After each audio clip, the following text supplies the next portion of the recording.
Quelqu'un approche de la cabane. Vous êtes fous par cette tempête. Allons voir. Là-bas, dans la neige, 2 hommes. Approchez, vite!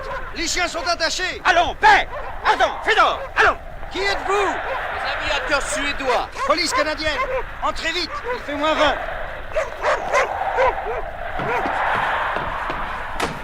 Que vous est-il arrivé? Un accident? Non, des pirates du ciel nous ont interceptés et contraints à atterrir. Des pirates du ciel?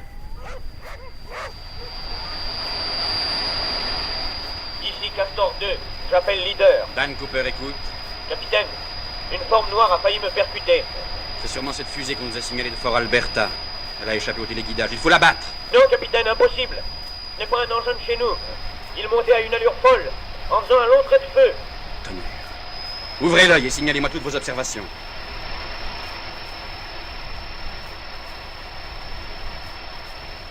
Radar à pilote.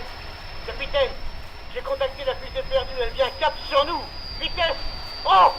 Vitesse 4000 km/h. Oh, mais tu es fou, Jules. Non, capitaine. Mais alors ce n'est pas la fusée. Appliquez, capitaine. Vite, vite.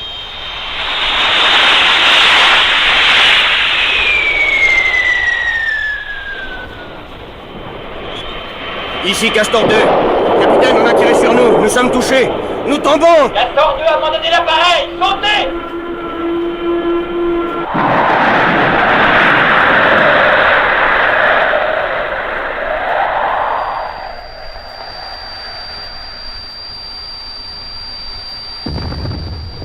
Encore, mais qui nous attaque? Ici, escadrille super sabre de l'US Air Force. Nous venons d'abattre une fusée perdue que nous poursuivions. Mais je crains que nous n'ayons fait de la casse. En effet, vous avez descendu un de nos appareils. Nous sommes désolés, la visibilité est presque nulle. Les regrets n'y changeront rien. Signalez l'accident à votre base pour renforcer les recherches. Mon leader à Fort Alberta. Avons repéré équipage sain et sauf dans la zone G58NNW. Revenons cap 180. Bien compris. Rappelez pour autorisation atterrissage.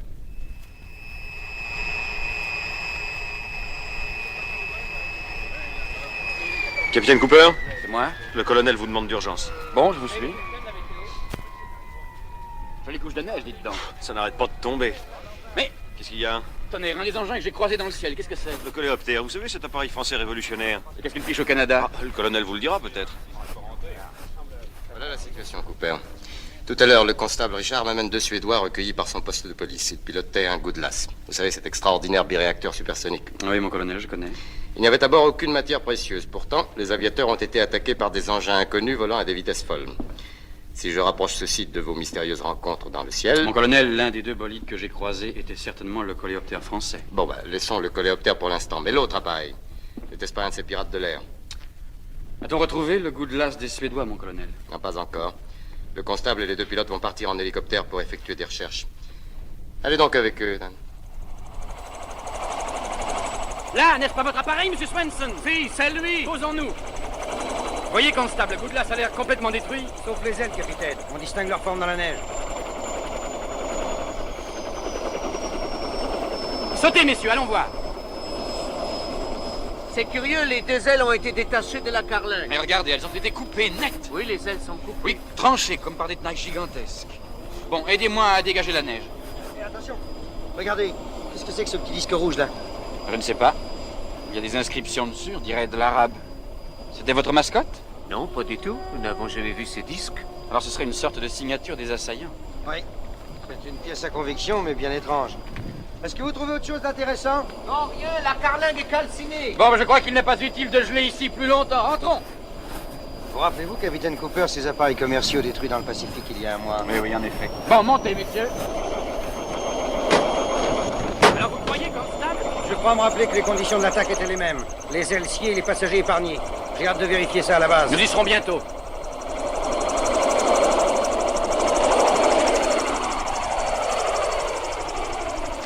Alors, mon vieux Jules, rien de neuf en mon absence? Si, capitaine. D'après la radio, un autre Goodlass a été attaqué en Europe, près d'Helsinki. On lui a coupé les ailes. Coupé les ailes? Oui.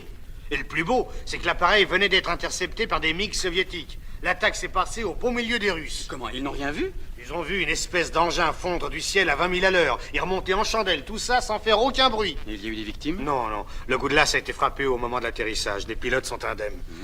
Mais dites-moi, capitaine, vous croyez pas que ce sont des Martiens qui ont fait le coup? Allons, bon, des Martiens, maintenant. Mais ce sont pas des engins téléguidés, les Russes ont vu à bord une forme vivante. Ce sont des soucoupes volantes, capitaine, des Martiens. Mais restons entre terriens, mon vieux Jules, c'est assez inquiétant comme ça. Ah, le ciel est maintenant hanté par des pirates. Ah, vivement que j'ai un nouveau triangle bleu. Dans 3 mois, il sera prêt. Alors, Jules, que dis-tu de ce triangle 3? Avec ça, on pourra peut-être se frotter aux pirates? Vous croyez, capitaine, c'est pas indispensable? Sacré froussard. Nous ne risquons rien de plus que les ailes coupées. Rien de plus que les... Ah, bah merci, je préfère mes pantoufles. Bah, rassure-toi, c'est pas pour aujourd'hui. Ah, voilà la base, j'amorce la chandelle. Oh, le plus mauvais moment. La descente à la verticale, moi... Oh, j'ai toujours eu horreur des ascenseurs. Ah, oh, oh.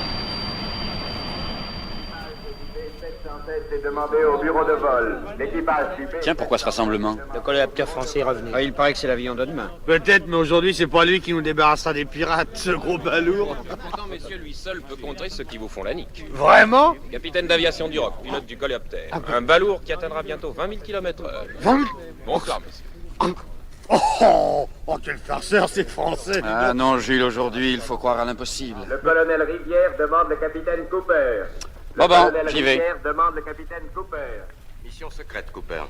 Décollage demain à 6 heures. Les instructions vous sont données en cours de route. Ravitaillement en vol. Le coléoptère se rend au même endroit que vous, mais par un itinéraire différent. Est-il vrai, mon colonel, qu'il puisse rivaliser de vitesse avec les pirates? C'est possible, tout dépend de son cerveau, disons, électronique, car c'est un secret. Le professeur Louis Duroc, le père du pilote, a mis au point un robot penseur, calculateur, qui doit faire échec aux fusées intercontinentales. Et aux corsaires du ciel? Vous le saurez sans doute avant moi. Base canadienne de Whitehorse à Triangle Bleu. Mettez le cap sur le golfe d'Alaska et dirigez-vous sur l'île de Kodiak. J'appelle Triangle Bleu. Base US Air Force, Kodiak. Suivez la chaîne des îles Aléoutiennes et contactez au passage les bases de Alaska et de David. Terminé. Triangle bleu 3, attention, ici base de Chenia. Ravitaillement à la verticale de l'île. Cap 240, altitude 16 000 pieds. Mettez cap ensuite vers le Japon. Bon voyage. Le Japon? On va pas faire le tour du monde, tout de même. Ça te déplairait tellement? Triangle bleu, descendez à 5000 pieds et gagnez le point 10 degrés latitude nord, 90 degrés longitude ouest pour vous y poser. Quoi? Vous posez en pleine mer ou survolant le golfe du Bengale? Capitaine, j'ai compris, ce sont les pirates. Ah, tu es fou! Ils vont nous scier les ailes. Et vous, sergent Jules, vous me sciez les côtes! Du calme! Allô, ici le porte-avions Montcalm. Je répète, descendez à 5000 pieds et gagnez le... Tonnerre, un porte-avions!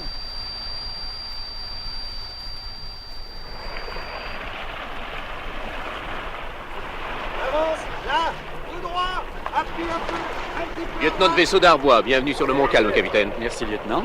Ce bâtiment est affecté aux essais d'avions spéciaux et de fusées. Nous attendons encore le coléoptère du capitaine Duroc. Ah oui, nous faisions roule séparément. L'itinéraire du capitaine était top secret. Oui, oui. Il devait prendre à bord son père, l'inventeur de l'appareil. Le professeur Duroc? Oui, vous le verrez bientôt.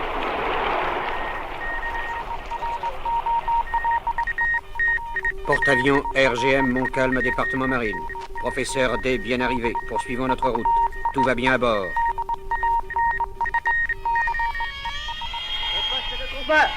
Tout le monde sur le pont, au poste de combat. Tout le monde sur le pont, au poste de combat.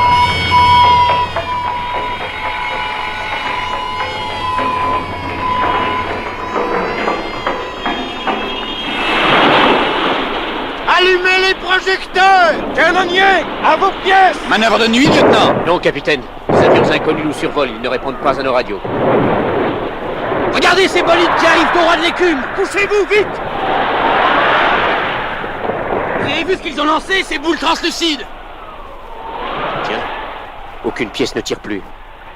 Aurait-il mitraillé les cerveaux? Venez vite. Oh! Tous morts.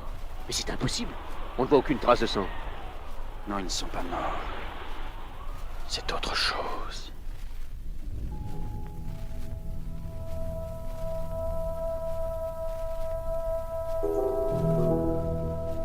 Et pendant ce temps, non moins silencieux que les bolides, un homme grenouille découpe la paroi du porte-avions avec une facilité stupéfiante.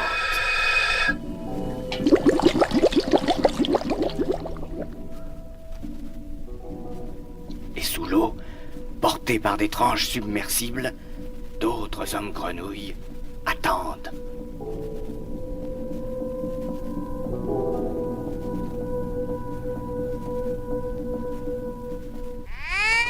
Capitaine!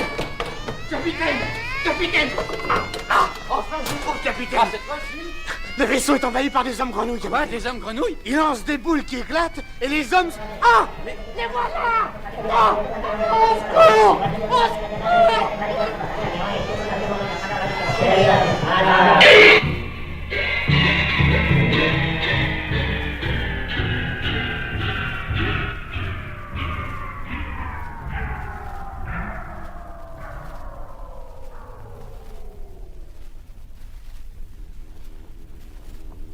Où suis-je? Que s'est-il passé, docteur? Vous avez été endormi comme tous ceux qui ont croisé les ravisseurs du professeur Duroc. Le professeur Duroc a été enlevé? Et le capitaine, leur appareil? Le coléoptère était intact. Le capitaine Duroc est toujours ici, mais la disparition de son père l'a durement touché. Il s'est enfermé dans sa cabine et ne veut voir personne. Et vous, ça va? Vous ne ressentez rien? Non, docteur, quelques tiraillements d'estomac. À la fin, capitaine, vous n'avez rien pris depuis hier soir. Bah alors c'est pas grave, je vais voir le commandant tout de suite. Oui, mais passez quand même par les cuisines. Tu vas voir ça, petite canaille. Je t'apprendrai à flanquer les gamelles par terre. Excusez-moi, mon oncle, je suis fatigué. L'attaque de cette nuit... Fatigué, mais je vais t'apprendre à vivre, moi. Tiens, Lâchez ce garçon! de quoi vous vous mêlez, vous? J'ai dit lâchez ce garçon! Oh, mais je vais te casser le... Ah, vraiment? Tiens! Nous nous retrouverons, là! J'aurai ta peau! J'ai dit assez! Merci, capitaine Cooper. Tu me connais donc? Oh oui, capitaine, je vous admire tant. Et votre avion, il est tellement formidable. Ah, t'aimerais monter dedans un de ces jours? Alors, Pierrot, content? Oh, formidable, capitaine. Bon calme à triangle bleu. Attends, on m'appelle. Bon calme à triangle bleu. Triangle bleu, écoute. Le coléoptère a décollé sans ordre et ne répond à aucun appel. Essayez de le joindre et de le contacter. Bien, compris. Pierrot, Capitaine, adapte ton masque à oxygène, je vais accélérer. chic alors.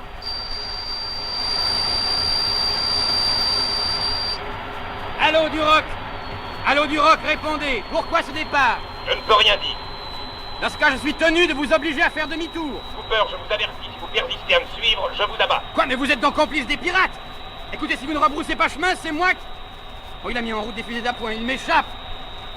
Il manœuvre pour m'avoir dans son viseur. Il faut absolument que je prenne de l'altitude. Ah, trop tard! Qu'est-ce qui se passe, capitaine? J'en ai pas peur, un exercice. Oh! Ah, tiens, toi, ce n'est rien. Capitaine, des flammes! L'avion a l'air de tomber! La cabine va se détacher, tu vas voir, on ne craint rien ici. Mais qu'est-ce qui se passe? Nous devrions déjà être éjectés. Mon Dieu, le dispositif est bloqué.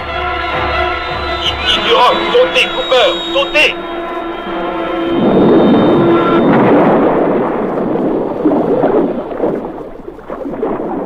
Triangle bleu, ici Montcalm. Allô, triangle bleu, répondez. Triangle bleu, répondez. Allô, triangle bleu, répondez. Allô, triangle bleu, répondez. Allô, répondez, triangle bleu, allô. Lang, écoute, on entend des cris. Les mouettes sans doute. Non, on dirait de naufragés. Oui, vite, Lang, une bouée d'écordage. Oui, oui. On dirait qu'il y a un enfant. Oh oui. Tenez bon! Attrapez la bouée! Là! Lang, ici encore. À l'homme maintenant. Merci. Merci, nous étions à bout. L'enfant est évanoui. Vite, emmenez-le dans la cabine. Dites-moi, mon ami, sommes-nous loin de la côte? Non, honorable, nous faisons voile vers Ninklam. Avez-vous la radio à bord? Non, honorable, c'est ici une humble jonque de pêcheurs. Bon, merci de nous déposer à terre. Dès qu'il vous sera possible. Oui, honorable. Il faut absolument que j'avertisse le commissaire du Montcalm.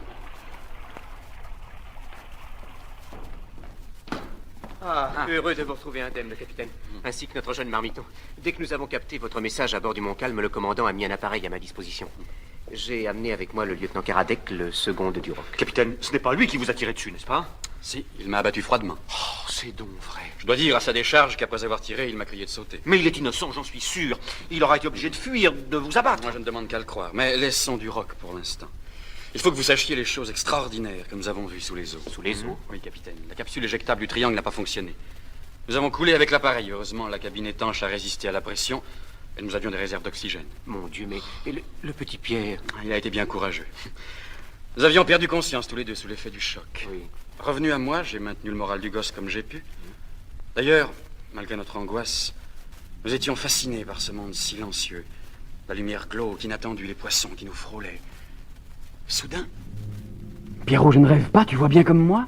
Qu'est-ce que c'est, capitaine? Un sous-marin? Mais non, c'est beaucoup plus gros, une sorte de paquebot des grands fonds, tout éclairé. Oh, c'est curieux. Le dessus est tout plat. Mais regarde, autour, on voit des petits engins qui évoluent. Qu'est-ce que ça peut être, capitaine?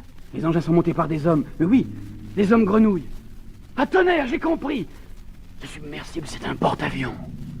Un porte-avions? Mais capitaine, vous avez cru voir tout cela sous l'effet du choc. Mais non, tout cela est bien réel, croyez-moi. D'ailleurs, commissaire, le Montcalm n'a-t-il pas été envahi brusquement par des hommes grenouilles? Sapristi, mais qu'allez-vous s'imaginer? Et un porte-avions, cela sert à transporter des avions. Voilà donc où nos bolides silencieux vont se réfugier. C'est incroyable. Mais il ne faut négliger aucune précaution. Je vais alerter les services de défense, les îles radars et faire surveiller les mers. Mais dites-moi, capitaine Cooper, comment diable êtes-vous ici, bien vivant? C'est un miracle. Le dispositif d'éjection a fini par fonctionner. Oui. La cabine a été projetée vers la surface, le choc l'a disloqué, mais nos gilets de sauvetage nous ont maintenus à flot. Que d'émotion, capitaine. En attendant le Montcalm, qui d'ailleurs doit mouiller ici quelques jours, vous n'aurez pas volé de jouer un peu aux touristes, hein?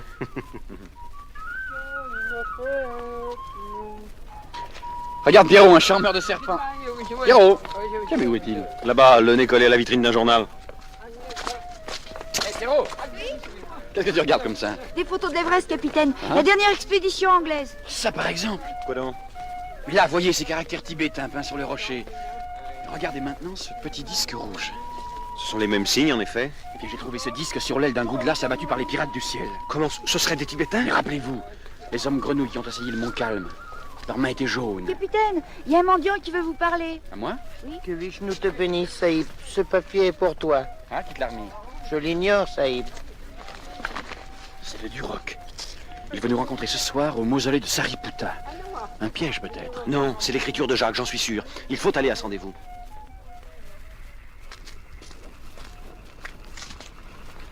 Entrons.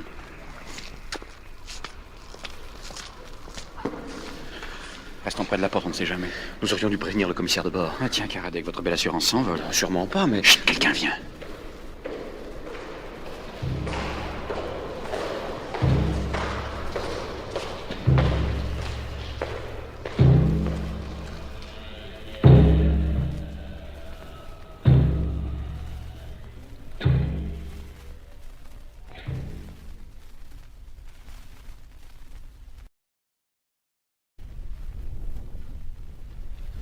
Jacques! Yves, c'est du roc? Oui. Ah, capitaine Cooper. Avant tout, il faut que vous me pardonniez. C'est pour sauver mon père que j'ai failli vous tuer. Mais il fallait absolument que vous cessiez de me suivre. Je voulais vous endommager légèrement, non vous abattre. Écoutez, Duroc, je ne demande qu'à vous croire. Mais il faut tout me dire. Eh bien voilà. Quand les hommes grenouilles ont fait irruption sur le Montcalm, j'étais dans la cabine de mon père. Le professeur Duroc! Que voulez-vous? Les plans de la mine aérienne et du cerveau électronique. Je ne sais ce que... Vous savez très bien. Veuillez nous remettre ces plans. Jamais. Pour la dernière fois, professeur. Jamais, vous entendez? C'est bon. J'imagine que les documents sont cachés. Mais nous n'avons pas le temps de nous attarder. Capitaine Duroc, vous avez jusqu'à après-demain pour nous livrer les plans. Moi? Vous vous rendrez aux îles Palacel, où vous recevrez des consignes d'atterrissage. N'y comptez pas. C'est à cette seule condition que votre père vous sera rendu. Quoi? Emmenez-le. Misérable! Ne touchez pas à mon père, sinon! Lâchez-le! Lâchez mon père! Leur satané boule, hélas, m'avait plongé dans le sommeil.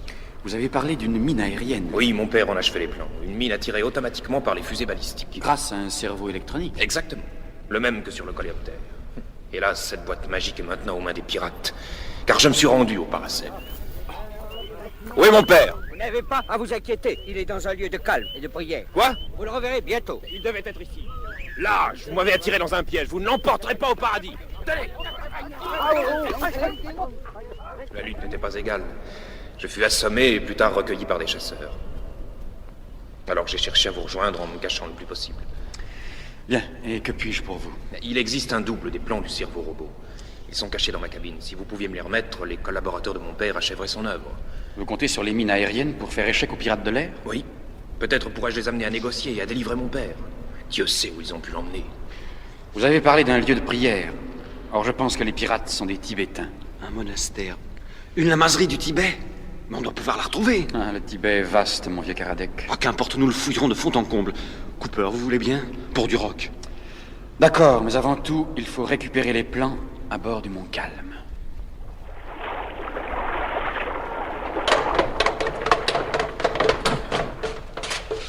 vais aller seul avec ma lampe. Faites le guet, Yves. Ok. Qu'est-ce que vous faites ici?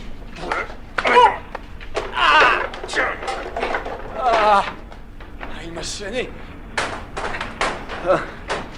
Qu'est-ce qui se passe? Le cuisinier, l'oncle de Pierrot. Il était ici? Oui. Il fouillait. Regardons vite l'endroit indiqué par Duroc. 3e tiroir. Les cigarettes. Le paquet est là, Dan. Bon. Et les plans sont à l'intérieur. Bon, alors maintenant, allons nous embusquer sur l'acheté. Le cuistot va chercher à déserter avant qu'on ne l'arrête. Oui.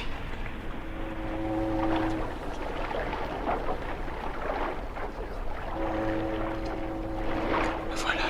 Il est méfiant, il va falloir jouer serré. Oui, il faut absolument savoir où il va. Attention, il approche. Oui. Il entre dans un jardin public. Un type l'attend. Approchons doucement. Alors comme ça, tu t'es fait griller. Bon, je suis désolé. Qu'allez-vous faire? Plus rien ici. Nous allons partir au monastère de Dorge, retrouver le vieux Yamato. Mais s'il refuse de se montrer. Sois tranquille, je dirai au lama que j'apporte des nouvelles de son fils.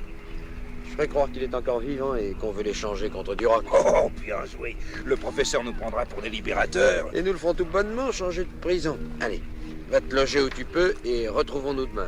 Entendu. Ils se séparent, qu'est-ce qu'on fait? Le cuisinier n'a plus d'importance. Tu vas suivre l'autre et moi je porte les plans à Duroc. Rendez-vous au port.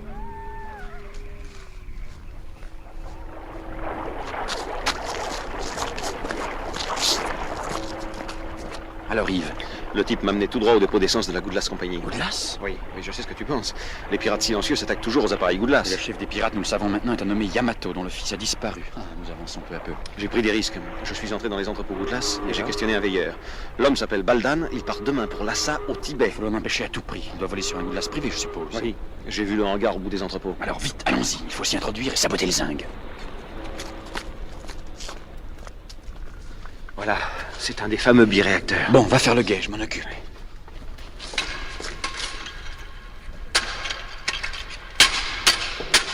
Dan! Quoi? Dan, des traits de feu dans le ciel, viens vite! Les pirates silencieux! Ils lâchent des bombes!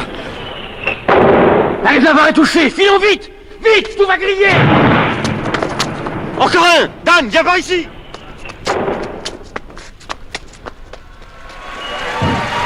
Le toit! Nous l'avons échappé belle. Oh, regarde là-bas dans la foule, c'est Baldan. Il s'enfuit, poursuivons-le! Oh, mais bousculez! Ah, zut, il y a trop de monde, rien à faire. Mais pourquoi diable a-t-il fui en nous voyant? A-t-il remarqué que je le suivais tout à l'heure?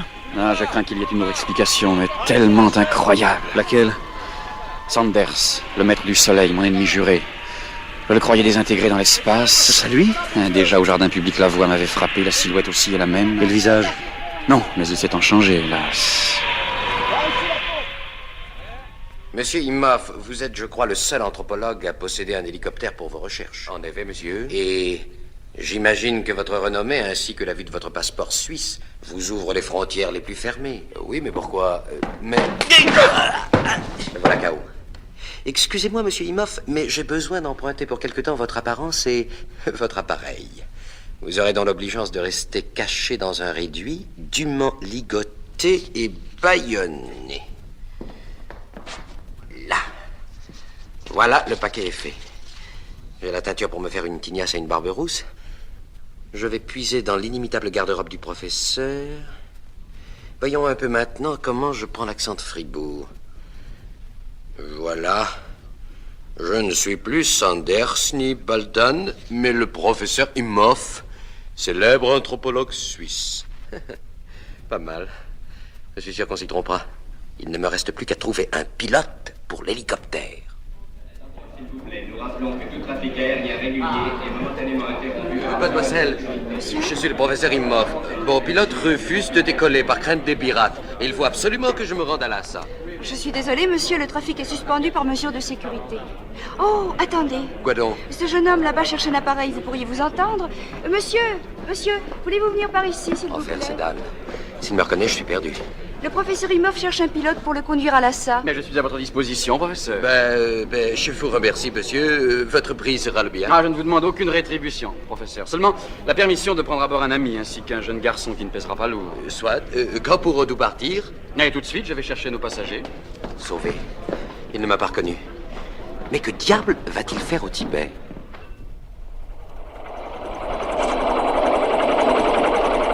Professeur Imhoff, connaissez-vous au Tibet le monastère de Dorch? Le monastère de Dorch? Oui. Qu'avez-vous? Vous paraissez surpris. Il y a de quoi. Vous n'avez pas l'intention de vous y rendre, je pense. Et si? C'est un lieu inaccessible. Le pays est infesté de bandits. Ah, mais il faut pourtant que j'atteigne ce but au plus vite.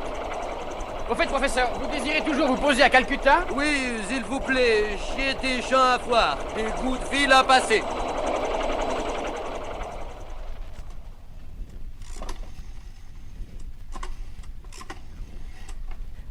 Allô? Les dépôts Goodlas? Ici Baldan, délégué de la compagnie. Quoi? Attaqué par les pirates de l'air? Les dépôts sont en ruine? J'arrive tout de suite pour évaluer les dégâts. Ah, dites-moi, la station radio est-elle en état? Bon, j'arrive. Voici, Monsieur Baldan. Grâce à l'épaisseur des voûtes, cet émetteur souterrain est intact. Parfait, je vais entrer en contact avec Monsieur Goodlas. Pouvez-vous retirer? Bien, Monsieur Baldan. Ouais, retire-toi, mon garçon, car ce n'est pas à Goodlas que je veux parler. Allô? J'appelle la base des Tigres au Népal. Allô? J'appelle la base des Tigres au Népal. Allô?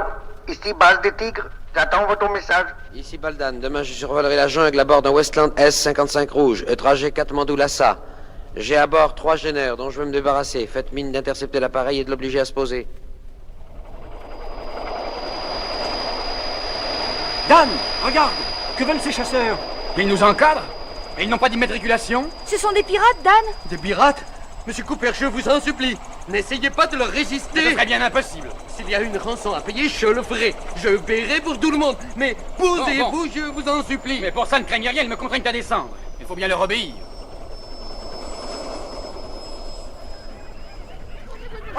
Vite! Bien joué, les Tigres! C'est moi, Baldan! Sanders! Tu préfères, mon joli Dan. Va pour Sanders! Ah, tu te rendais au Tibet pour libérer le professeur du rock? Et c'est moi, figure-toi, qui vais le faire délivrer. Mais pour le compte de Goodlas! Misérable lâche! Silence! Assez! Emmenez-les à la base, ligotez-les, gardez-les à la base. Lâchez-moi! Pour le gosse, Lâchez-moi! enfermez-le ailleurs! Non, non, je veux pas! Allez, emmenez-les! Écoute, Sabouki, ce soir, tu conduiras les 2 hommes à une centaine de mètres de la base et tu les feras disparaître. Et le petit? Je vais réfléchir. Oh, Monsieur Baldan! Oui. Dans le ciel, là, c'est traîné! Les pirates silencieux! Ils foncent vers nos hangars! Vite, laissez le tir! Vite! À l'hélicoptère! Tu te piloteras! Mais la base des prisonniers! Il faut sauver notre peau! Allez, vite!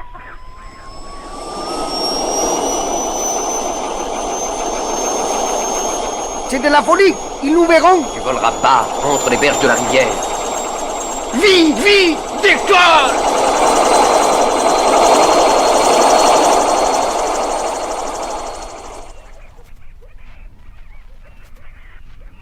Alors, Dan, nous pouvons nous rapprocher de la base, enfin de ce qu'il en reste. Plus aucun signe de vie. Ils ont essayé de fuir avec leurs appareils, ils y sont restés tous. Moi, j'ai vu l'hélicoptère s'envoler avec le professeur. Seul large de Sanders, il aura pu s'en tirer une fois encore. Et nous, qu'allons-nous faire? Tout au bout du terrain, un hangar camouflé m'a paru intact. S'il y a un appareil dedans, nous sommes sauvés. On y court? Oui, vite. Oh, attendez. Quoi donc? Tout à l'heure, un des engins silencieux s'est posé ici, voyez. L'herbe n'est pas brûlée, par contre, les racines sont carbonisées. Tenez, sentez celle-ci, une odeur d'ozone. Ce qui signifie? Ce genre de combustion peut être obtenu à l'aide d'un champ magnétique alternatif produit par un courant d'induction. Mais cela rejoint la théorie du lieutenant Plantier sur les soucoupes volantes. Oui, l'engin utiliserait un champ magnétique fourni par les rayons cosmiques. Il deviendrait le clou de son propre aimant. Mais ce n'est pas le moment de faire de la théorie. Venez.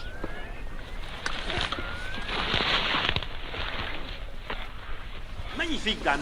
Un sabre prêt à partir. C'est un monoplace. Je le sais, mais il n'y a pas à hésiter. Il faut que tu partes. Seul, tu es fou, et Pierrot, et toi? Nous nous débrouillerons tous les deux. N'est-ce pas, Pierrot? Oui, monsieur Karadec. En pleine jungle. J'ai trouvé une carte de la région. Il y a un pays à moins de 3 jours de marche. La base nous fournira sûrement des armes et des vivres. Tout n'est pas détruit. Je ne peux pas vous laisser tenter une pareille aventure. Dan, une seule chose compte, sauver le père de Duroc. Il faut que tu arrives avant Sanders. Sabouki, quel est cet avion qui s'approche de nous? Un des nôtres, Monsieur Baldan. Un rescapé. J'entre en contact avec lui. Oui, dis-lui de s'en aller. Il va nous coller la chasse chinoise sur le dos. Tenez, parlez-lui. Allô, ici Baldan. Allô, ici Dan Cooper. Dan? Oui, Sanders. Tu vas dire à ton pilote de se poser immédiatement, sinon j'ouvre le feu. Sabouki, vite, posons-nous. Mais... Vite, vite, obéis. Il tire, mais plus vite. Voilà, nous tous en tête. Alors saute. Allons.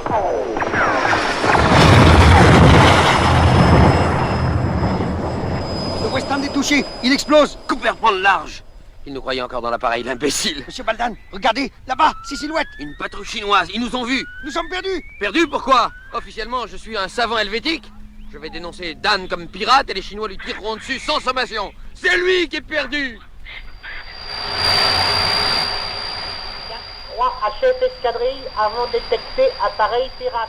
Chef escadrille à tous. Dès que vous serez en vue de l'objectif, faites feu.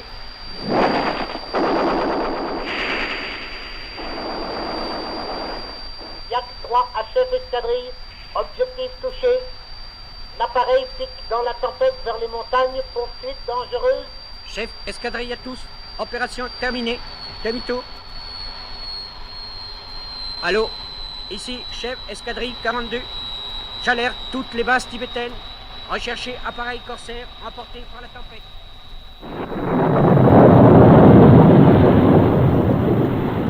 Tenir les parachutes se met en torche.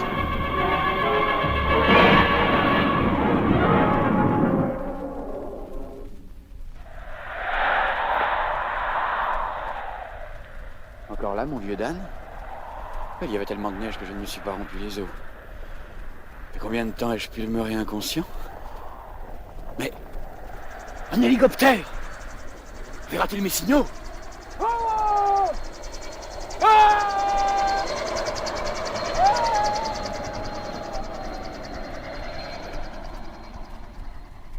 Major, je vous donne ma parole de soldat.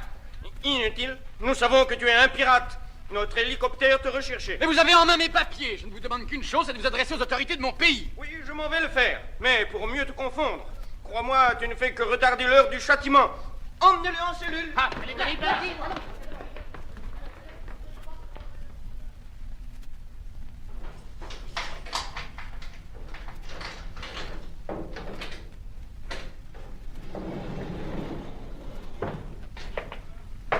Capitaine Cooper, vous êtes libre. Je vous prie d'accepter toutes nos excuses. Vous nous aviez été signalé comme pirate. Vous faisiez votre devoir, Major. Vous m'avez dit que votre but était la lamasserie de Dorche. Oui. Je vais vous y faire conduire. Mon avion de liaison vous mènera jusqu'au monastère.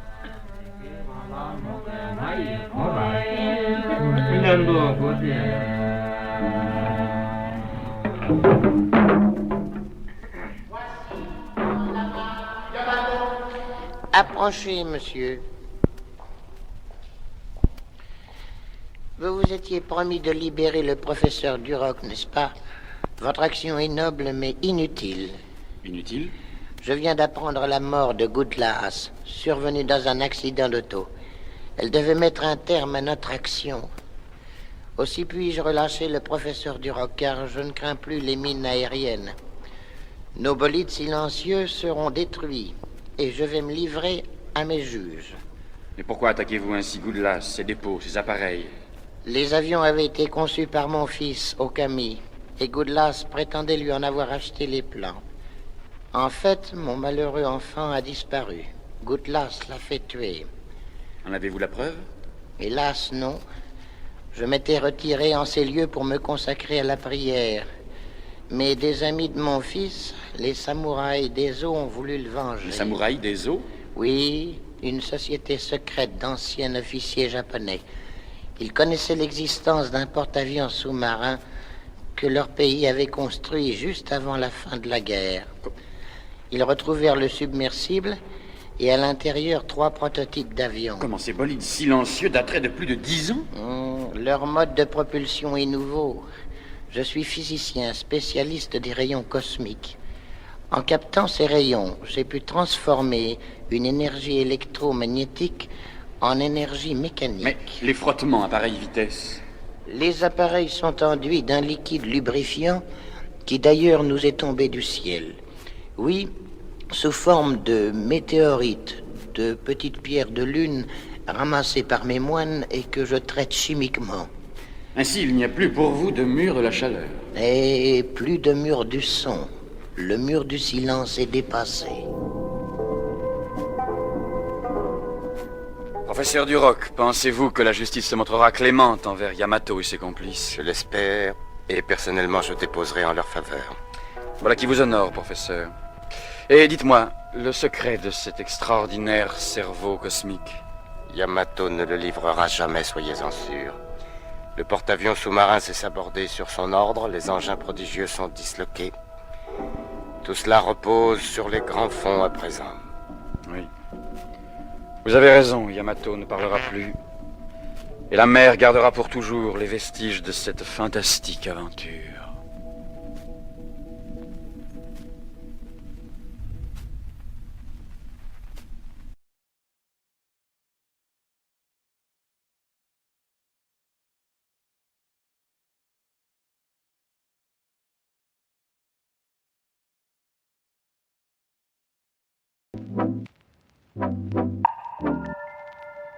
Thank you.